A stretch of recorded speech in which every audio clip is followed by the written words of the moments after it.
is Martin Redrick, and we are launching our first series on coaching and the importance of mentorship. So I have my co-host here, Joy Cotton. How are you? I am very well. How are you? I'm wonderful. Are you excited? Oh, totally excited. Absolutely. So we have our first guest today, and I'm so excited to dive in a little bit deeper and get to know our first guest. So let's welcome in. We have Dr. Natalie Boulware-Scott. How are you? I'm doing fantastic. I'm so excited to be with you both. So tell us a little bit about who you are, what you do, and all that exciting stuff.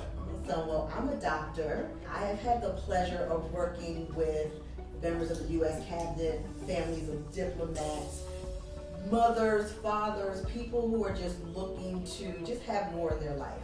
And the one thing that's been so unique about each and every one of my clients is their desire just to live at a higher level. I'm so excited to be practicing now, just not so much in kind of the old terminology of just kind of wellness and holistic, but what I'm doing is design. I'm working with my clients to actually help them create personalized plans that is really going to help them to just find out how they can curate that energy, dive into what personally they can do to develop themselves, and that just bring their whole life vibration up to the next level.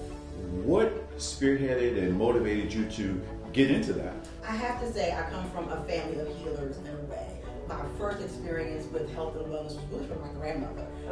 She grew up in Chester, South Carolina. One of my fondest memories of her is, I was at her house one day and she says, when you go home, bring me some of that sassafras plant tree from the back of your house. That's I went, amazing. You do know we live in Baltimore City. And so she's like, no, I'm telling you which one to go get it. So I went, of course, followed grandma's orders, got in the backyard, cut a piece of plant, and actually sassafras is a really great herb for controlling diabetes. And so she would make her tea, eat her cake, but also drink her tea in order to stay balanced. And so that was really my first introduction into, okay, there's a lot of plant medicine that we have out here. And I think that it's also full circle because she was a very deeply spiritual woman. And so as a doctor and as a coach and as a health strategist, it really is about delivering a full circle experience for people. So sure, we can give you something in a box or a bottle, but we really want to upgrade your life. We want to make you dynamic, help you to find what it is that burns that fire for you, for your creativity. And so in my career, I've done that for individuals. And the cool thing now is I'm also doing that for organizations. Tell me a little bit about your journey. Did you have a team of coaches or, a team of mentors who kind of guided you along through your journey? Absolutely. I can say that I've definitely had the blessing of people in leadership who really showed me the way. I think one of the most important experiences I had is really, again, I'm a Baltimore native. I had an excellent pediatrician. I remember growing up going to Garwin Medical Center, which is way on the west side. I was an east side girl and an east side girl.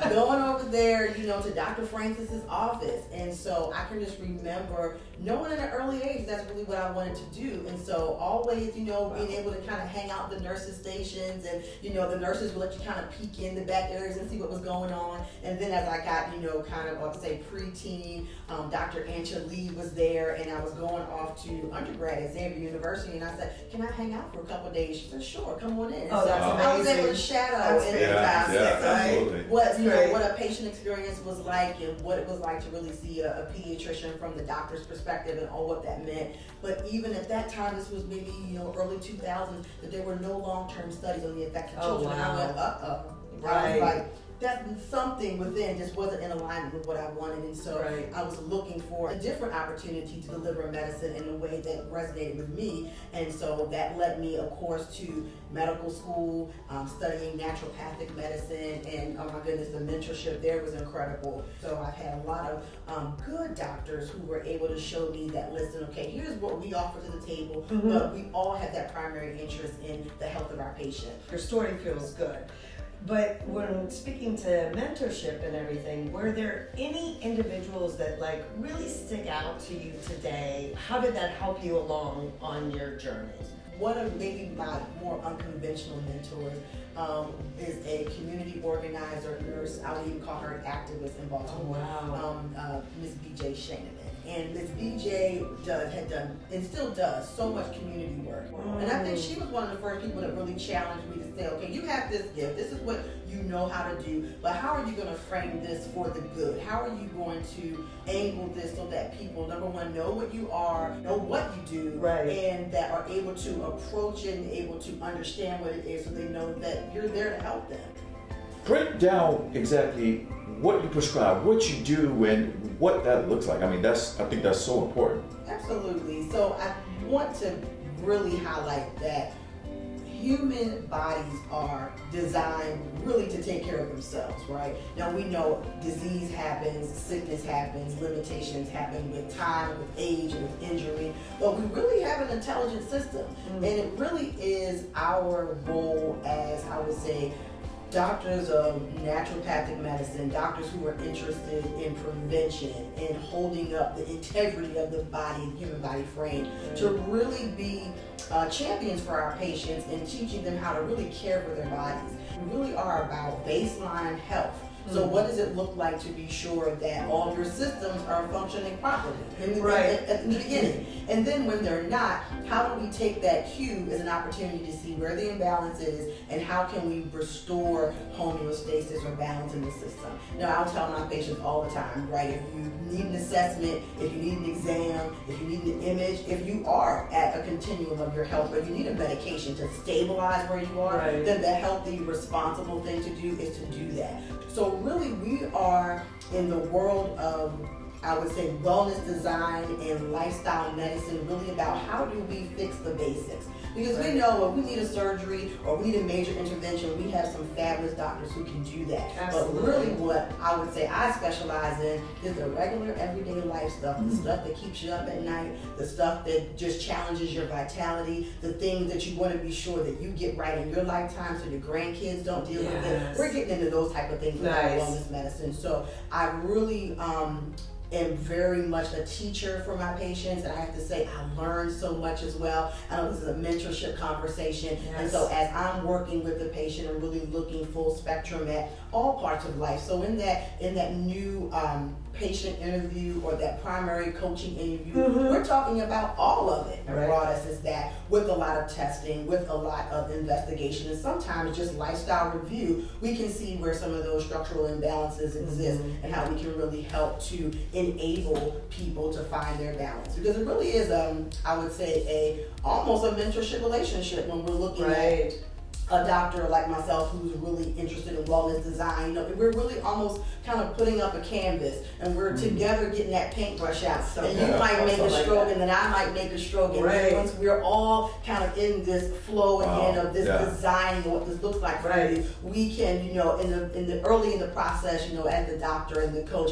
I might be, you know, saying, okay, I'm going to draw this line, and then you draw your line in mine. But if I'm doing my job well and that person is present and their vitality is raising, then after a while you'll be able to get that paintbrush and do it on your own, and you'll say, no, doc, I think I'm good. I think I've gotten what I've needed in this phase of my wellness journey, and I can move on. So I think it really is so much about really re-educating us about what it is to take care of our own frame. What I get to do is really help people design what that looks like for them from a nutritional, energetic, and I would say even a mindset perspective, because so much of what may limit us is how we think about our experience and how we may see our own limitations in that. And so really blocking the pathway for us to move forward, you know, in our health. How important do you feel that accountability that I also couple with mentorship, because you're walking them through the process? How important is that, and how many people actually like acknowledge it and receive it and say, you're right, I want in and I need this in my life? Absolutely. I think accountability is something that a lot of times takes courage, you know, because you know you're facing your inadequacies. You're saying to yourself, okay, here's a place where I want to grow. Here's a place where I have a deficit. How can I really face, my fears, face the things that I probably have felt not so great about, and it really helps you to face your truth, right? Because a great mentor, and I can think about the ones that I've had in my life, are going to challenge you to dig deep, to push forward, to get uncomfortable. You're probably, you know, if you do want change, if you do want advancement and development, there is going to be some type of transformation that has to happen. And we can look at, you know, we can look at babies being born in birth. We can look at athletes who may be reaching their top performance, or how they maybe walk that road from day one of the season to the championship. It's a painful process. Yes. And so sometimes that pain might be about looking through the past history to see what has affected you to this point. It might be about, you know, erasing some of those old mental stories that we tell ourselves that we can believe. And so having a strong mentor is really going to really put you on track to really get you where you want to go, because in isolation we can tell ourselves all kinds of stories. Yes, we can. All kinds of stories. We definitely can. That will be sometimes not even true, only because we are relayering those stories on what our past experiences may have been, or also on top of what our fears are. And so a great mentor is going to help you to really cast your vision, to make your vision plain. And then one thing that I've learned also is really help you see your blind spots. Because if you're walking on the road by yourself, you aren't going to be able to kind of see what you don't see. You don't know what you don't see. And so having someone, first of all, who's walked the road and says, hey, you know, okay, at mile marker 2, you may want to put your boots on, or you may need a rain jacket, or you may want to be sure you have someone in your corner who can guide the way. And I think that we all need that. I think one thing that we learned going through the COVID-19 pandemic is that humanity is not supposed to be in isolation. We don't do well boxed up all alone. And some people might prefer to just kind of live their own individual life. But I think that if you are looking for mentorship, if you're challenging yourself to be in your true calling as a creative, as a thinker, as an active person, whatever your pursuit is in life, then in order for you to really get that gift out to the world, you got to get in the world.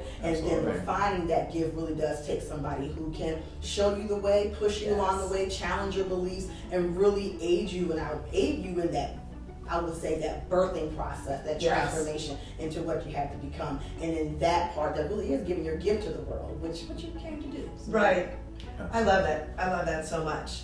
I think it's so important that you are making the time to, you know, go on that journey, that accountability piece. But I also can imagine the relationships as, you know, the physician, also the mentor, the accountability, you know, person. I'm sure you've touched a lot of people's lives, but I'm sure you've also gained like a lot of, they've trusted me, I've carried, and that you were able to communicate the importance of everyone having a mentor and having somebody guide them. So I'm definitely hearing that, you know, it's very important, and it really helps people all through the process to succeed.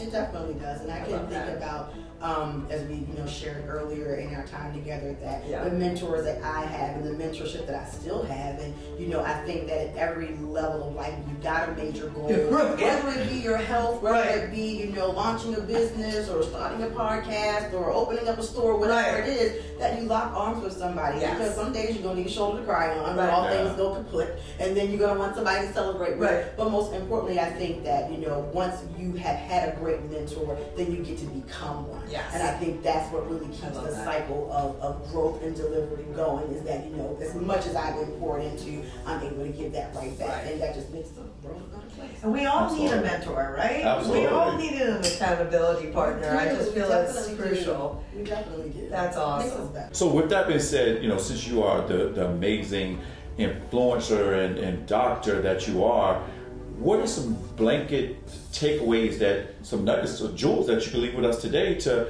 help create that lifestyle design? Absolutely. So first I would say, don't give up on your vision for yourself.